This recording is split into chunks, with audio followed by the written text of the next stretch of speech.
Assalomu alaykum yurtdoshlar. 2012-yilda ishlab chiqarilgan Nexia 2 gibrid motor bilan jihozlangan. Metan gazlari bor. Ballonlar yangiki.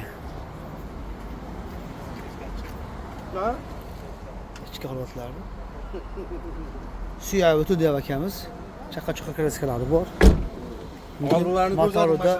Motorida korobkasi umuman ish yo'q deyapti. Akamiz 45 million so'mga o'ndirib qo'ydik. Qarshi mashina bozorda 22-iyun.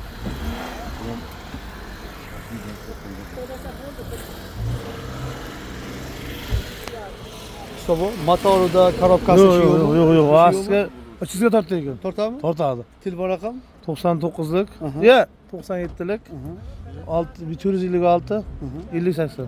bo'ldi. Chiroqchi mashinasi. Dokumenti umuman yo'q. Generalda ham chiqadi. Akalar ko'ringizlar, chiroqchi mashinasi akamizni 45 million so'mga ko'ndirib qo'ydik 2012. Mana. Chaqa-chuqa petnalar bor deyapti, lekin strash o'tadi yo'q deyapman. Qo'l holatlar ham zo'r turibdi.